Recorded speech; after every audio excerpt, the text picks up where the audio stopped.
আমার ছোটবেলায় আমার মনে আছে, আমি মাদ্রাসার থেকে আইসা বারান্দায়, বাসার বারান্দার মধ্যে বসছি, মোড়ার মধ্যে।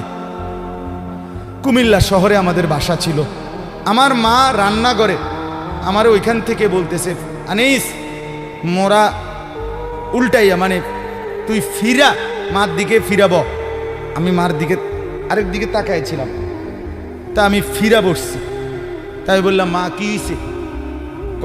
ওই ঘরের জানালা দিয়া ওই বাড়ির পাশের বাসার কাজের মেয়ে তোর দিকে চাইয়া রইছে।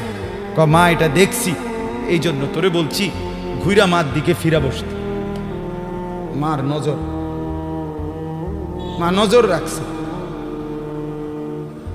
আমি জীবনে একবার, শুধু আমার পুরা জীবনে একটা সাদা টুপি কিনছিলাম একবার, যে টুপিটার মাঝখান দিয়া ছোট্ট ছোট্ট লাল লাল এই ছোট্ট ছোট্ট কটা ফুল ছিল লাল কালারের। এই একটা টুপি শখ করে এমনি ভাল লাগছিল, কিনছিলাম ওই মাহফিলে যে দোকান বসে এডির থেকে। তখন আমি মাত্র নতুন চাকরি নিছি, পড়ালেখা শেষ করে বেতন হইছে অল্প টাকা। বাড়িতে গেছি, আমার আব্বা এটা দেখছে। দেখে বিকালবেলা আমার মারে কইতেছে, হেতে যে চাকরি হয়েছে পয়সা হয়েছে বুঝছনি? মারে বলছে। মায় কয় না, কি তো হয়েছে? টুপি দেখছো না? টুপি দেখো না, রঙ্গিলা টুপি পিনছে, বুঝাই তো যায় ভূতের বেতন হয়েছে, চাকরি হয়েছে। রাত্রে আসার পরে মা, আমি বাহিরের থেকে আসছি, আরে মা আমারে বলছে, ফুত তোর আব্বা মনে হয় টুপিটা পছন্দ করে নাই, সারা জীবন তোরে সাদা টুপি পরাইছে, তুই কিনলে গায়ে লাল ফুলওয়ালা টুপিটা কিনলি। এই যে খুলে রাখছি, আর কোনোদিন পড়ি নাই। বাবার নজর, মার নজর। আমার ভাই, বাপ মার সেই আদর সোহাগ। আমি জীবনে একবার আমার আব্বারে বলছিলাম, আব্বা আমি একটা মাদ্রাসার ব্যাপারে, যে আমি এই মাদ্রাসায় পড়তাম না, আমরা অন্য মাদ্রাসায় ভর্তি করার। আমার আব্বা বলছিল, ফুত পরের বেলা ভাত আমার ঘরে খাইও না, এক লোকমা ভাত মুখে দিবা না, বাইরও তুমি কই ফিরবা তুমি বুঝো, ফরলে ফরো, না ফরলে ফিচা দিয়ে ফেরো, কিন্তু আমার ঘরের ভাত খাইও না।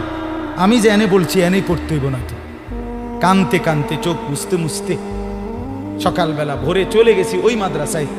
বুঝছি বাপ আমার এতটা শক্ত যে আসলেই আমারে বাদ দিবে না। বাবার সেই কঠোর শাসন আজ আল্লাহর কসম মনে হয় আল্লাহর কথা আপনাদের সামনে বলবার তৌফিক দিছে। আজ মা বাপ গাফেল হয়ে গেছে, গাফেল গাফেল। আপন ছেলে, মা বাপ বাইচা থাকতে আপন ঘরে ছেলেটা একদিনও ফজরের নামাজ পড়ে না, মা বাবার কলিজায় কোনো ব্যথা নাই। কেমনে মাইনা নেয় এটা? কিভাবে সম্ভব?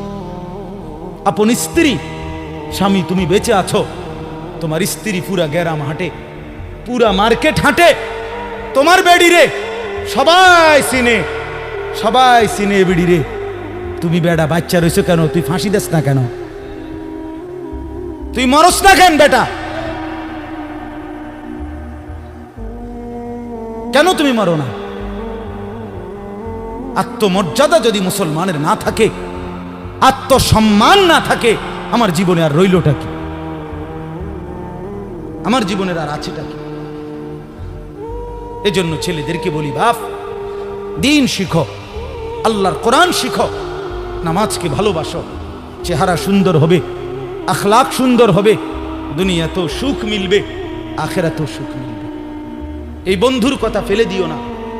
আমি সব সময় বলি যে তোমার ছবি দেখায়, নাচ দেখায়, উলঙ্গ দৃশ্য দেখায়, জিনা ব্যভিচারের রাস্তায় নিয়ে যায়, মদের বোতল তুলে দেয়, ফেন্সিডিলের বোতল তুলে দেয়, ইয়াবার ট্যাবলেট তুলে দেয়, আল্লাহর কসম এটা বন্ধু না, বন্ধু না, এটা শয়তান, ইবলিস, শয়তান। এটা শয়তান, এই হারামি শয়তান।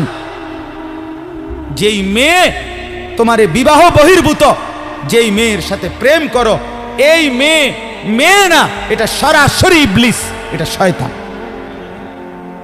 শয়তান। এটা তোমারে ভালো করবে না। কোরআনে আছে কিয়ামতের দিন অসৎ বন্ধুর কারণে বহু নাফরমান জাহান্নামী পাপী নিজের আঙ্গুল এইভাবে দাঁত দিয়া কামড়াবে, কামড়াইয়া ছিঁড়ে ফেলবে। ইয়াউমা ইয়াআদ্দু যালিমু আলা ইয়াদাইহি, এই আয়াত। দাঁত কামড়াইয়া, আরে আঙ্গুল দাঁত দিয়া কামড়াইয়া ছিঁড়ে ফেলবে আর আফসোস করে বলবে, ইয়া লাইতানি লাম আত্তাখিজ ফুলানান খলিলা, হায় আমার মন্দ কপাল, যদি সেই অসভ্যকে বন্ধু না বানাইতাম। আল্লাহ নবী সাল্লাল্লাহু আলাইহি সাল্লামের চুল মুবারকের মতো চুল রাখবেন কোন দিন? নবী সাল্লাল্লাহু আলাইহি সাল্লামের মতো চেহারা বানাবেন কোন দিন? নবী সাল্লাল্লাহু আলাইহি সাল্লামের মতো পোশাক, সাহাবীদের মতো পোশাক পরবেন কোন দিন? নবী সাল্লাল্লাহু আলাইহি সাল্লাম যেভাবে ঘুমাতেন সেই ঘুমাবেন কোন দিন? নবী সাল্লাল্লাহু আলাইহি ওয়াসাল্লাম যেভাবে স্ত্রী ছেলে মেয়ের সাথে সংসার করতেন সেটা করবেন কোন দিন? নবী সাল্লাল্লাহু আলাইহি সাল্লাম 5 ওয়াক্ত নামাজ পড়তেন, সেটা শুরু করবেন কোন দিন? নবী সাল্লাল্লাহু আলাইহি সাল্লামের স্ত্রী মেয়েরা শতভাগ পর্দা করতেন, সেটা আপনি শুরু করবেন কোন দিন? নবী সাল্লাল্লাহু আলাইহি সাল্লাম আজীবন হালাল খাইতেন, আপনি হালাল খাবেন কোন দিন? সুদ ছাড়বেন কোন দিন? ঘুষ ছাড়বেন কোন দিন? ওজনে কম দেওয়া ছাড়বেন কোন দিন? মিথ্যা বলা ছাড়বেন কোন দিন? নবী সাল্লাল্লাহু আলাইহি ওয়াসাল্লাম ভিন নারীর থেকে নিজেকে হেফাজত করতেন, আপনি নাচ দেখা, গান দেখা, সিনেমা দেখা, নর্তকী দেখা, নাটক দেখা, জিনা করা, ব্যভিচার করা, অসভ্যতা করা, এটা ছাড়বেন কোন দিন? বলেন আমারে। হ্যাঁ, নবীর ভালোবাসা মামুর বাড়ি, হ্যাঁ, আপনার নানার বাড়ি আর মামুর বাড়ি, আপনি ডুল্লা ডুল্লা কইবেন আর নবীর এশক মোহব্বতে আপনি বাইসা যাইবেন। চেহারায়, সুরতে, আমলে, আখলাকে জিন্দিগির কোথাও রাসূলুল্লাহ সাহাবীদের তরিকা থাকবে না। আপনি নবী প্রেমিক হবেন, এত বড় মিথ্যা নিজের জন্য ফয়সালা করেন না। নিজের ব্যাপারে এত বড় ভুল করেন না বাপ, নিজের এত বড় ক্ষতি করেন না। অনুরোধ আমার ছেলেদেরকেও বলি, বাপ, এই যৌবন, এই বয়স আল্লাহ তাআলা ইবাদতের জন্য দিয়েছেন। কোরআনুল কারীমে আল্লাহ তাআলা বলেন, সুম্মা নুখরিজুকুম তিফলান, আমি মানুষের সন্তানকে প্রথম মায়ের পেট থেকে বাচ্চা আকারে বের করি। সুম্মা লিতাবলুগু আশুদ্দাকুম, অতঃপর তার দেহে আমি আল্লাহ শক্তি দিতে থাকি, দিতে দিতে যৌবনে শক্তি পরিপূর্ণ করে দেয়। তাহলে আল্লাহ তাআলা যুবককে শক্তি পূর্ণ দিয়েছেন, আল্লাহর কসম, শুধুই আল্লাহ তাআলার বন্দেগীর জন্য। যুবক মানে যৌবনের এই শক্তি আল্লাহর দেওয়া, আল্লাহর দেওয়া।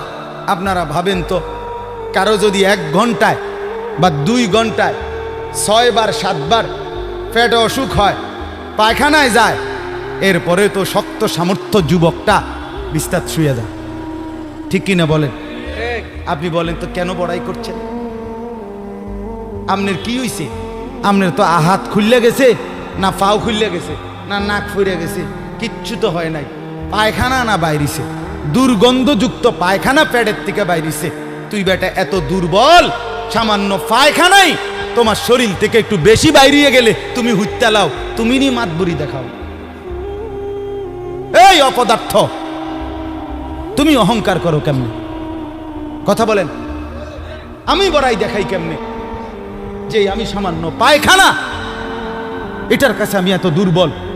আমার কি বড়াই করা সাজে? তাহলে আমাদের প্রতি সেকেন্ডের সুস্থতা, আমাদের শক্তি সবল, এটা তো আল্লাহর দান। কার দেওয়া বলেন না? আল্লাহর দান। আল্লাহর দেওয়া সেই শক্তি, আল্লাহর দেওয়া সেই বল, আল্লাহর দেওয়া সেই সাহস, আল্লাহর দেওয়া সেই যৌবন, আমার ভাই কেন না ফরমানের মধ্যে ব্যয় করে? কেন? আমি একটা ছোট্ট উদাহরণ দিই, এই কোরবানি সম্পর্কিত উদাহরণ, একটু মনোযোগ দিয়ে শুনেন। ওই যে যেখান থেকে কোরবানি শুরু, আদম আলাইহিস সালামের 2 ছেলে হাবিল কাবিল, জানেন না আপনারা? আমি পুরো ঘটনা বলতেছি না। তো আল্লাহ তাআলা 2 জনকে বলছে কোরবানি দিতে। এই প্রথম কোরবানি, ওয়ালিকুল্লি উম্মাতিন জাআলনা মানসাকান, এই সূরা হজ্জের মধ্যে আছে। আল্লাহ তাআলা বলেন, আমি প্রত্যেক জাতির জন্য কোরবানির হুকুম নির্ধারণ করেছি একেবারে প্রথম থেকে, আদম আলাইহিস সালামের জামানা থেকে। তো আল্লাহ তাআলা বলেন, ওয়াতলু আলাইহিম নাবা আবনাই আদম বিল হক, হে নবী, আদমের দুই সন্তানের কোরবানির ঘটনাটা আপনি সঠিকভাবে আমার বান্দাদেরকে শুনান। কোরআনে আছে। তো এই আদমের দুই ছেলে হাবিল কাবিল, ইজ কাররাবা কুরবানান, আল্লাহ বলেন তারা দুই ভাই যখন কোরবানি দিলেন, ফাতুকুব্বিলা মিন আহাদিহিমা, একজনের কোরবানি কবুল হলো, আলাম ইউতাকাব্বাল মিনাল আখার, আরেকজনের কোরবানি কবুল হলো না। ক্বালা লা আকতুলান্নাক, এই কথাটা খেয়াল করেন, কথাটা শুনেন। যে ভাইয়ের কোরবানি কবুল হয় নাই তার নাম হলো কাবিল, আর যার কোরবানি কবুল হয়েছে তার নাম কি? হাবিল। তো এই কাবিল, যার কোরবানি কবুল হয় নাই, সে তার ভাই হাবিলকে বলল, লা আকতুলান্নাকা, আমি তোকে মেরেই ফেলব। নাউযুবিল্লাহ। এই কথাটা একটু খেয়াল করেন। কাবিল বলল আমি তোকে মেরেই ফেলব, হাবিলকে বলছে আমি তোকে মাইরালাম। মানে কি? মানে হইল আমি যেই নারীর প্রতি আসক্ত, নারীর লোভ, আমি তোকে মেরে ফেলবো প্রয়োজনে, এরপরও আমি যাকে চাচ্ছি আমি তাকেই বিয়ে করব। মূল কথা হইল এটা, নারীর লোভ কাবিলকে এ কথা বলায় ফেলছে, আমি তোকে মেরে ফেলবো, বিয়ে আমি করবই, আমি এই নারীকেই বিয়ে করব। অথচ এই নারীকে বিয়ে না করতে নিষেধ করছে এক নম্বরে সরাসরি আল্লাহ, কারণ এটা আল্লাহর হুকুম। বিয়ের যেই পদ্ধতিটা আল্লাহ বলছে, কাবিল তার উল্টাটা করছে, চাচ্ছে, তাহলে এটা প্রথম কার হুকুম? দুই নাম্বার, আদম আলাইহিস সালাম উনি একজন নবী কিনা, তাহলে এটা নবীরও হুকুম। তিন নাম্বার, আদম আলাইহিস সালাম এই কাবিলের বাপ কিনা, এটা বাবারও হুকুম। চার নাম্বার, কোরবানি করো দোনোজনে, যারটা কবুল হবে তার সে বিয়ে করবে, এটা হলো আল্লাহর বিধান, মানে শরীয়ত। এটা কি? শরীয়ত। এ কাবিল এই নাফরমান নারীর লোভে সে বলল আমি আল্লাহর হুকুমও মানি না, আমি নবীর হুকুমও মানি না, আমি বাপের কথাও মানি না, আমি শরীয়তও মানি না, আমি এরই বিয়ে করি। খেয়াল করছেন? নারীর আসক্তি, নারীর লোভ, হারাম প্রেম, হারাম ভালোবাসা তারে কত জঘন্য পরিণতিতে নিয়ে গেছে। সে বলতেছে আমি আল্লাহর হুকুমও মানি না, আমি নবীর হুকুমও মানি না, আমি বাপের হুকুমও মানি না, আমি শরীয়তও মানি না, আমি এরই চাই। এই আজকের যুবক, আজকের নওজোয়ান ছেলে মেয়েদের হালাত এটা। আমি আল্লাহকে মানি না, আমি রসুল মানি না, আমি মা বাবার সম্মান ইজ্জত, বংশের মর্যাদা, গ্রামের ইজ্জত কিচ্ছু মানি না। আমার দরকার আমার মোবাইল, আমার অশ্লীল ছবি, অবৈধ প্রেম, হারাম ভালোবাসা, কোনো মেয়ের সম্পর্ক, জিনা ব্যভিচারের সুযোগ, অশ্লীলতা, বেহায়াপনা, পার্ক, রেস্তোরাঁ, বিনোদন কেন্দ্র, হোটেল মোটেল, অথবা কোনো চিপা গল্লি, অথবা গোপন কোনো অসভ্য জায়গা। আমার দরকার নারী, আমি আল্লাহ মানি না, রসুল মানি না, মা বাপ মানি না, শরীয়ত মানি না, আমি চাই নারীর আসক্তি।